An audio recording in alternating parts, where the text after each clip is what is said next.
Towing All Cars, a copyrighted program created by the Rio Grande Oil Company.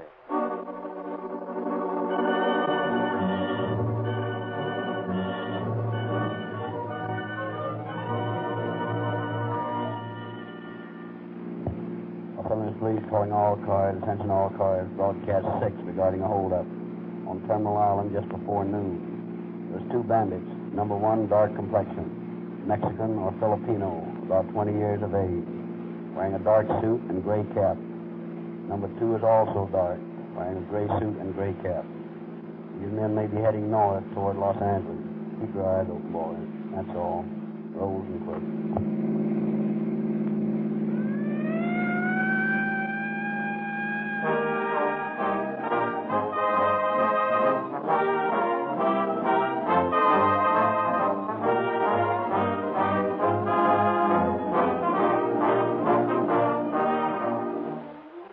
Mrs. Hazelberg, living in Hollywood, is awakened at 2 a.m. by the ringing of her telephone.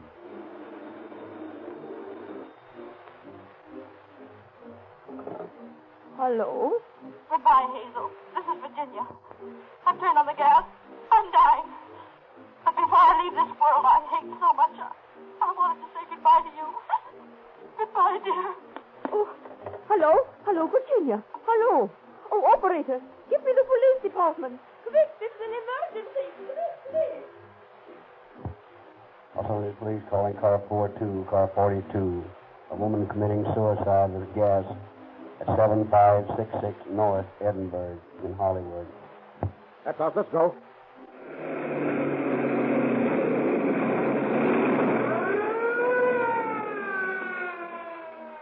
Less than a minute after the emergency call was received by the police department, radio policemen crashed down the door, gave Virginia first aid treatment, and saved her life.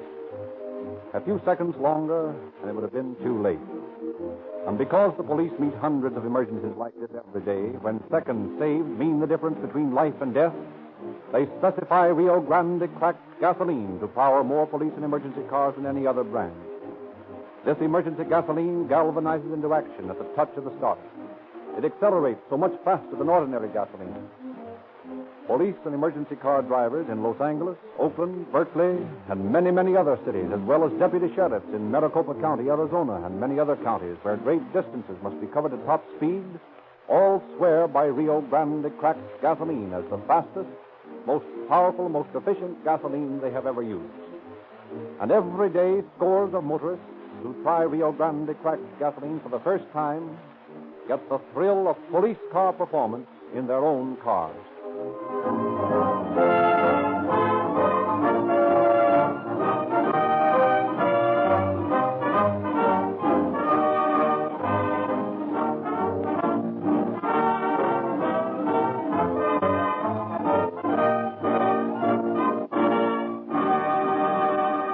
And now it is our pleasure to introduce Chief of Detectives H.S. Seeger of the Los Angeles Police Department. Chief Seeger. Good evening, friends. The law enforcement problems of the Los Angeles Police Department are complicated by the large colonies of foreign language-speaking people in our city. These people do not always understand the work of our police officers. When our department attempts to solve a crime occurring in one of these foreign colonies, we meet many difficulties, as you will hear tonight. It is hard to make our mission understood, and it is even harder for our police officers to understand the meager explanations in a foreign tongue. Despite these handicaps, there are mighty few unsolved crimes of any magnitude. Our detectives must merely work harder and longer tracking down clues. Eventually, we always get the culprits. Tonight's case is a typical of the disadvantages under which our police work. The description of the bandits was so vague it seemed almost impossible that we could even locate them. The story of the missing Mexican sheiks that you are now about to hear is typical of the almost superhuman diligence of your police officers in working out a successful conclusion to a case that had no clues.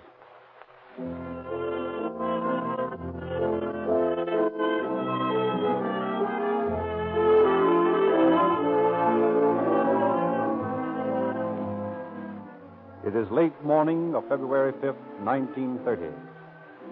Mrs. Taki Nago, as is her custom, visits her branch bank on Terminal Island in Los Angeles Harbor. Good morning, Mr. Nago. Oh, good morning, priest. What will it be this morning? Oh, I think I take out money today. All money in bank. Oh, today's your big banking day, isn't it? Oh, yes. Today, many fishermen, many cannerymen, he pay off. He come eat at my extra special #1 restaurant. And you cash their checks, is that it? Yes, I think maybe I fix for them. Well, I can't see what you get out of it. Making a bank for those boys. Oh, very fine man. Extra special. Come find Japanese fisherman. Come #1 American fellow. Give money. Spend money. Lots money in my humble restaurant. Well, from what they tell me, they'd come anyway to eat your cooking. Oh, you hear? I cook very good. And that's what they tell me. Oh, very fine. You come to my place. I fix you something nice. Oh, you like some special seaweed? Seaweed? Well, not exactly. Maybe so. You like fish. Oh, very good fish. He's 6, maybe so 8 months old. You like? Well, I don't know, Mrs. Nago. You see, I'm not used to Oriental dishes. Well, here's your money. $1,000 in 10, 5, and $20 bills. Oh, yes. There's $100 worth of ones. Oh, you count him. Is they all right? Yes, I counted it. It's right, just $1,000. Oh, very good. Now, be careful of that money. Oh, yes. I careful. I hold tight in hand. All right. Goodbye. Oh, goodbye. And you not forget, I made special #1 Japanese dinner for you. All right, Mr. Nago. I'll drop in and see you someday.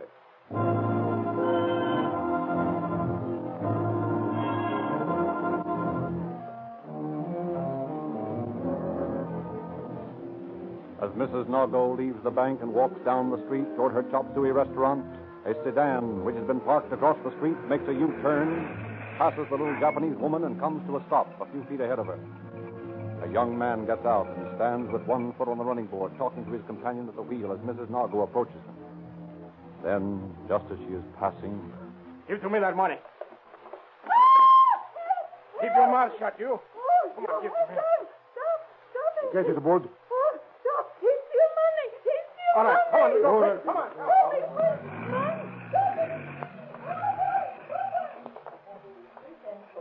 17 cents for the registered letter, 20 cents in all. Oh, Miss Children, stopping man. Well, what's the matter, Mrs. Nago? Oh, man, steal money. All money I have. You grab money and run away. You're stopping, please. What's this? Someone stole your money? Yes, all money in wealth. He got. He took him from me. You stop him. You work for government. You're Oh, but stopping, Mrs. please. Nago, I can't stop him. I only run the post office. No, you work for Uncle Sam. You can't stop him. Please, sir. Now, look, Mrs. Nago, pull yourself together. I can't do anything about it. But you run over to the fire engine house across the street. Please? Right over there, to the fire engine house. And you tell them, and they'll call the police. They do. Yes, now hurry. Oh, thank you, Miss Pig. Thank you. I'll go. Oh, my boy. You never should have left an opening like that. 1, 2, 3. There, make that a king. There's 2 more. That wipes you off the board. Yeah, I guess you got me that time. Hey, look at that Jap woman streaking across the street. Oh, that truck nearly got her. Oh, here's a fireman. You help, please. I find very great trouble. What's that? Oh, man, he grabbed money from my hand. He ran away fast in automobile. What's that you say? You've been robbed? Yes, I robbed. All money in wealth. I got no more money. Please, you're stopping. You make money come back. How much money did he take? Oh, maybe so. I think $1,000. $1,000. What did he look like? Oh, he's dark. I think he maybe so Mexican. How was he dressed? Please? What did he wear? He wearing gray suit. Cuff too, I think. What kind of a car was it? Please? What kind of a car? Oh, automobile. Yes. Maybe so bright green. Anybody with him? Yes, he has friend. Friend drive car very fast. What did the friend look like? Oh, he Mexican too, maybe. He wears dark suit. Cuff too, I think. And which way did he go? Oh, down that way. Toward the drawbridge. You think you'll find him. You're stopping him, maybe so. Bring back my money. Well, ma'am, I'll do the best I can. Give me the drawbridge. Hello? Harry? Christ at the engine house. Say, Harry, a couple of Mexicans just pulled a strong-arm job down here and got away with $1,000. Lift that bridge of yours, will you? Yeah. Yeah, I want to hold up all the traffic from the island until the Dicks can get over there from San Pedro. Yeah, I'm going to ring them right away.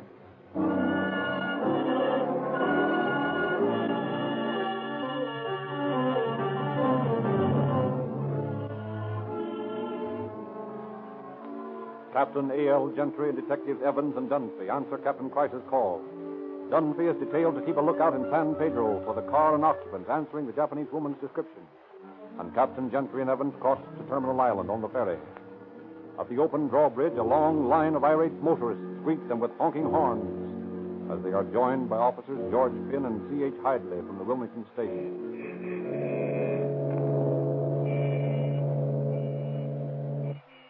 Hello, Captain. We've been waiting for you. Hello, Finn. Got here as soon as we could. Hey, come on. Let's get going. All right, you'll be moving in a minute. It's about time. Hey, they're getting sort of restless back there, aren't Well, a little delay won't hurt 'em any. Now, here's what I want you men to do. they? Yes, sir. We'll drop the bridge. Then sift this line of cars and trucks out. Get the license number, description of every car, and the name and address of every occupant. Yes, sir.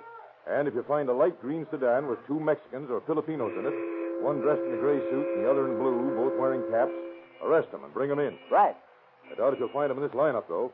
The chances are they've abandoned the car. Evans and I are going to take a look around the island and see if we can locate it.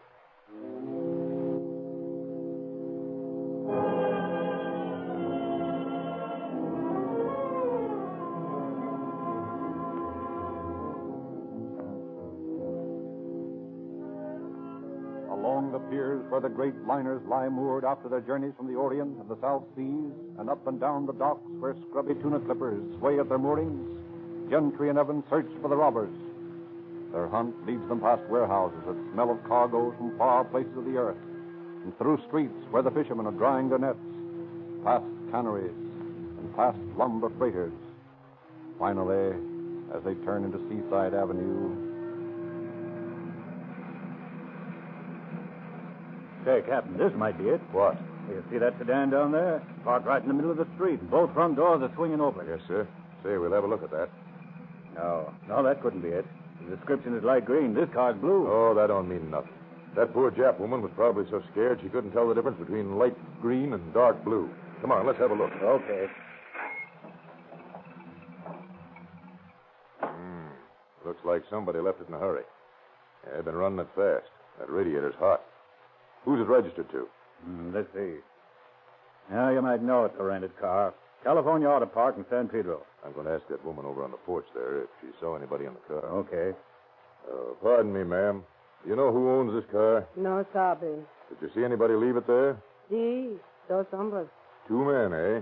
Sí, What'd they look like? Were they Mexicans? maybe. How were they dressed? One, he wear gray suit. Other, he wear blue. Well, did they wear caps? Sí. You know him? No. Do you? No sabe. Do they live around here? No sabe. Well, ever see them around before? No sabe. Well, that's good enough. Thanks. Well, Evans, her description tallies. I guess this is the buggy we're looking for. A lot of good it'll do. These mugs didn't give the right names when they rented it, I'll bet. Well, we'll follow it up anyway. I'm going to phone the California Auto Park and see who rented this car. In the meantime, you'd better dust and photograph what fingerprints you can find. Right.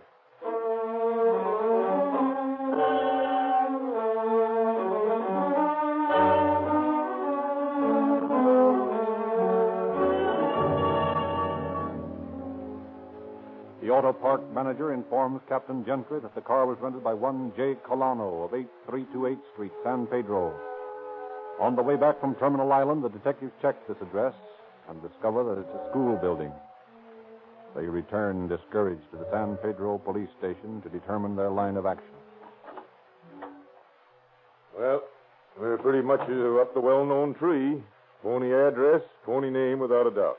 And they didn't catch a shadow of a suspect while they were sifting at the drawbridge. Those birds must have abandoned the car and come over to town on the foot ferry. They're probably miles away by now. You're forgetting one thing, Gentry. What's that? Those prints I photographed this afternoon. Yeah, if the guys have ever been up before, well, they may help us. Well, anyway, it's not as bad as it could be. Huh. Oh, hello, boys. Hello, Sebastian. How's the Merchant's Patrol? Okay.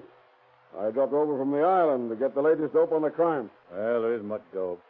We found an abandoned car with some prints on it. Well, that's something. I've been up at the bridge with the boys checking cars. You didn't have to do that. You're paid to guard warehouses, not to do our work for us. Well, I wanted to get in on the excitement. Yeah, from all I hear, there wasn't any. Not very much. But I thought I'd drop over and give you some dope I got on a hunch. Still playing hunches, Sebastian? Yeah. Sometimes they're a good idea. Well, I don't know whether this is worth a nickel to you, but a few days ago I saw a couple of Mexican sheiks over on the island that were dressed like the ones described in this holdup. Yeah? What were they doing? Oh, they were innocent enough. Had a couple of girls with them. And they were taking pictures. But here's where the hunch comes in. Somehow they didn't look on the up and up to me, so I took the license number of the coupe they were driving. I got it here someplace. You want it? Sure. Here it is. Here. 5 Edward 1495. Wait a minute. I put down that number again while I was checking at the bridge. I'm sure I did, too. Wait till I look at this other list. Yes, sir, here it is. 5 Edward 1495. Chrysler coupe with 2 Mexican dames in it. Yeah, here's their name. Dolores Gonzalez driving, accompanied by Mona Martinez, both employed by the Gold Star Fish Cannery. And they live up on 8th Street near the school. Yeah, we know all about that school. That's where this guy who rented the car lives. Hey, you'd better hop up there to the girls' rooms and see if you can find them, Evans. Try to wire Sacramento and get the registration on this license number.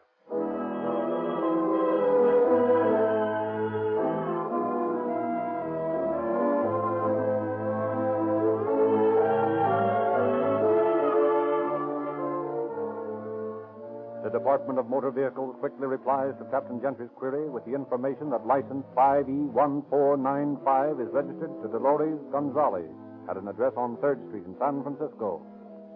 In the meantime, Detective Evans is calling at the girls' lodging.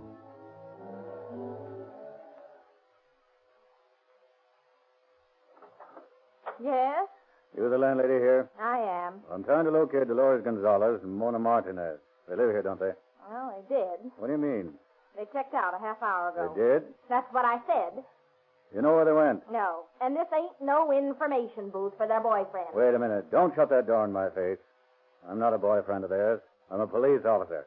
A police officer? Oh, I always knew them two would get into some kind of trouble. No, they're not in trouble.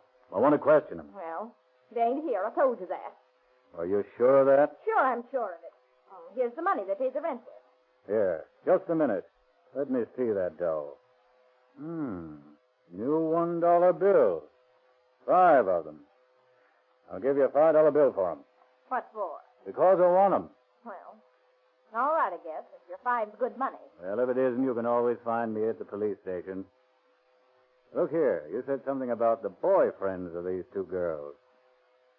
Did they have many? Oh, it wasn't the number. It was the kind there was. What do you mean? Oh, a couple of sheiks used to hang around here most of the time. What did they look like? They was Mexican. One was sort of dark, and the other was lighter, with curly hair. You don't have a picture of them, do you? Why should I have a picture of them? Well, I just wondered. Did the girls have any pictures of them? Ah, they was always taking pictures. That Dolores girl had a roll of film in her hand today when she paid me the rent. Oh, she did? Yes, she did. Look here, I don't see where this is getting anybody, and I got a lot of work to do. Quite all right. You told me all I want to know. Why, I haven't told you a thing. That's what you think. Thanks very much. Good day. Well, I declare.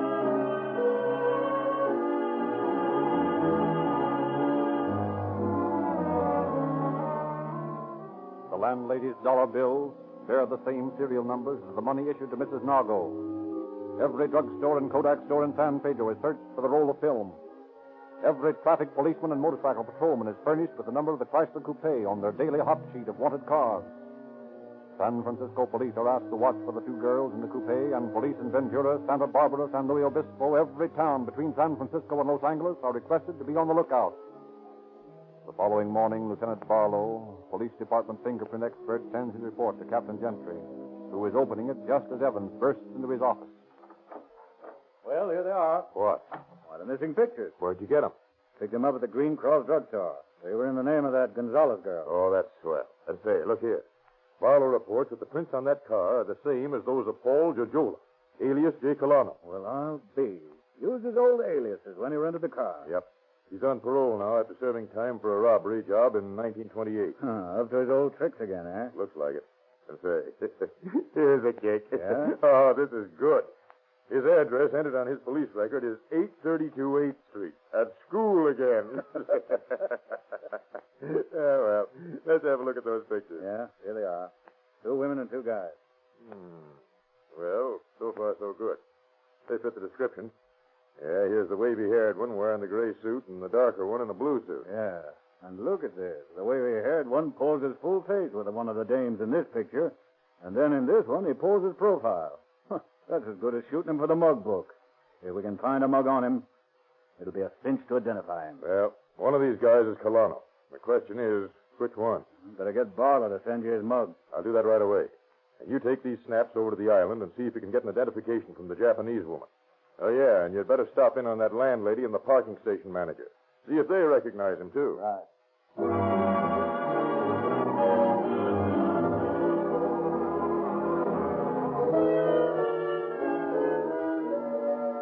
Mrs. Nago, the distraught victim of the robbery, is doubtful in her identification of the man in the blue suit, but is certain that the one in the gray suit is the same as the criminal who seized her money. The landlady identifies the curly-haired man as Dolores' boyfriend, and the darker one as Mona's sweetie. The manager of the auto renting park identifies the darker suspect as Colano, the man who rented the car. But the police are stopped when they try to identify the curly-haired man in the gray suit. Then, the next day, as traffic officer L.H. Bowden stands his watch at 6th and Spring in Los Angeles.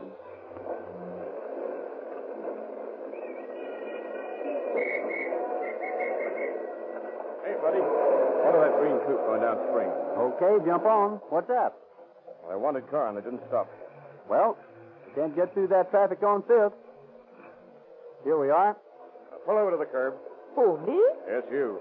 The big idea of not stopping when I blew my whistle. Were you whistling at me? Yes, I was. Dolores never stopped when men whistle at her. Well, she better stop when the man wears a badge. I gotta put you girls under arrest. Arrest? What for? Well, we stopped with that light back there. Yeah, I know. It ain't that. This car's wanted. Wanted by who? Wanted by the police. Oh, but this is my car. It's not stolen. It's mine. Hey, we ain't done nothing. I can't help that, girls. I gotta take you in.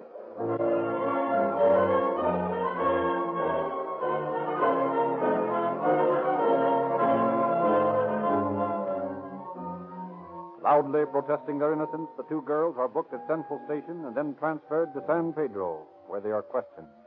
Ah, come on, boys. What's the big idea of pinching Dolores and me? We ain't done nothing. Nobody said you have, Mona. We just want to ask you some questions, that's all. Yeah, and show you some pictures. Picture? What kind of picture? Oh, some friends of yours. Some friends of mine. Who? Did you ever see this guy before? Him? No. Never saw him before in my life. Sure of that? How come he's posing with you in this shot? Oh, Say, what's the idea of copying our pictures, Oh, you huh? can have them back after we're through with them. Sure you can. But right now, we're interested in this guy in the picture with you. A pretty cheeky-looking boyfriend, ain't he, Mona? Yeah, he's okay. But he ain't mine. No? Whose is it? Dolores. We just posed that way for fun. Yeah? Who took the picture? Dolores. Sure it wasn't this guy. Why, who's that? Oh, come on, Mona. You wouldn't fool us now, would you? I don't know who he is. I never saw him before. Well, how about you, Dolores? We found a money order for $25 in your purse, made out to a Julia Gonzalez in Puerto Rico and signed by Ignacio Gonzalez. Who is this Ignacio Gonzalez, Dolores? Your brother? I haven't got any brothers. He's just a friend of mine. How come you got the money order? He asked me to send it. How'd you pay for it? The new dollar bills? What do you mean? Maybe the dollar bill was taken from that poor Japanese woman a couple of days ago on the island, eh? Say, what are you trying to pull off? I don't know nothing about no new dollar bills or hold up. Who is Ignacio Gonzalez, Dolores? Just a friend of mine. Is this a picture of him? Madre, how did you... Never mind how we got them. Who is this man in the gray suit? Is this Ignacio Gonzalez? No, I tell you, I never saw him before. But you must have. Why, here's a picture of your friend Mona and him, and Mona tells us you took the picture. Now, who is this chick, Dolores? What's his name? Well, we call him Buddy. That's the only name we know. He's a friend. He's been visiting down here from San Francisco. But it ain't done nothing. You can't pin anything on him.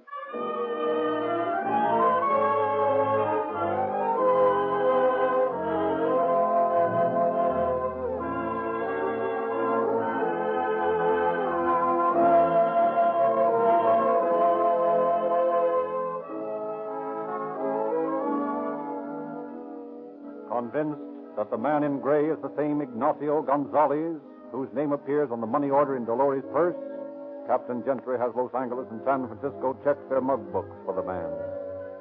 A couple of days later, the records from San Francisco arrive, and the police pictures checked with the snapshots. After 4 days, the girls are released for insufficient evidence and declare they are leaving for San Francisco at once. Gentry asks the San Francisco police to keep a lookout for the girls' coupe and also to watch the Gonzalez girls' address in the northern city. A week later, as Detectives George P. Wafer and P.H. Keneally are cruising the waterfront in a radio car looking for stolen automobiles, they pick up Dolores and Mona parked in their Chrysler coupe. They arrest the girls on suspicion of robbery, send them to the station, and remain on watch near the Chrysler. Shortly, a big sedan comes up beside the coupe.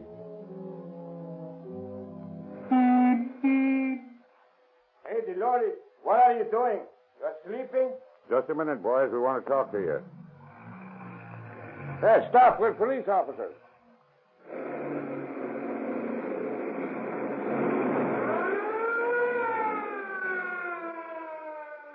Threading their way at breakneck speed through the narrow streets around the waterfront, the police car follows the fleeing sedan. So fast is the pace of the police car that it smashes into the rear fender of the sedan before it can be stopped.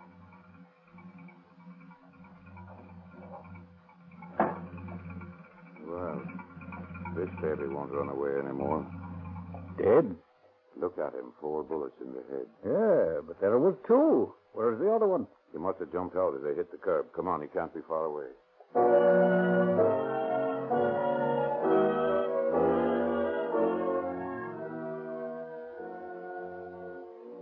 In the wrecked car, Detectives Wafer and Keneally find the body of Kalain, apparently shot at the wheel as he sought to escape. But Ignacio Gonzalez had escaped in the darkness, and although police scoured the vicinity, he was not found. But so extensively did we advertise for him, and so persistent was our search that, nearly a year later, when he was admitted to a hospital in Stockton for treatment of a minor injury, he was promptly recognized and arrested. Gonzalez was a confirmed criminal who had been arrested 11 times in 5 years. This time he was convicted on a charge of first-degree robbery, and it is doubtful if the parole board will again release such a habitual offender from his present home in San Quentin Penitentiary. Thank you, Chief Seeger.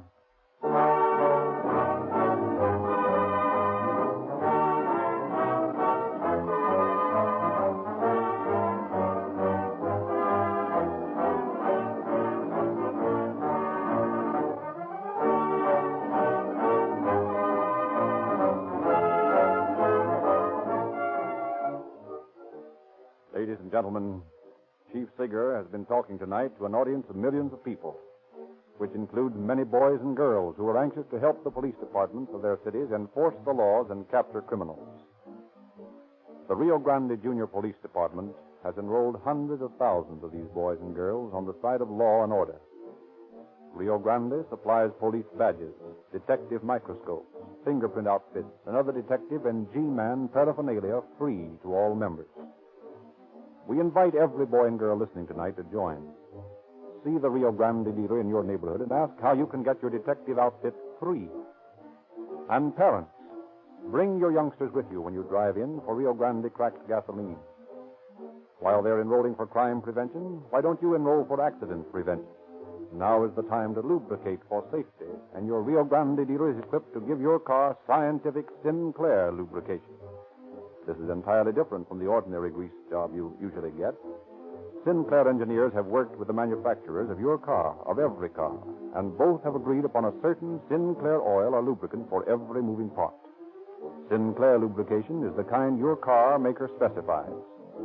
Sinclair makes over 120 different oils and greases to ensure that your car is scientifically and correctly lubricated. All Rio Grande cracked gasoline dealers are equipped and trained to give your car Sinclair scientific lubrication, the kind that prevents accidents.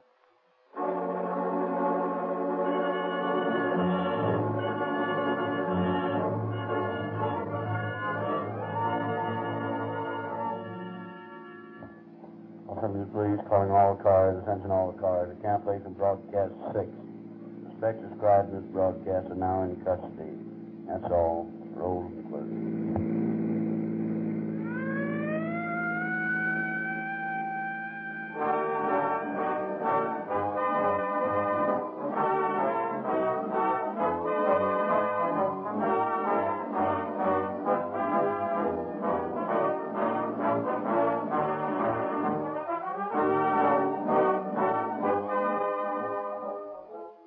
This is Frederick Lindsley bidding you good night for the Rio Grande Oil Company.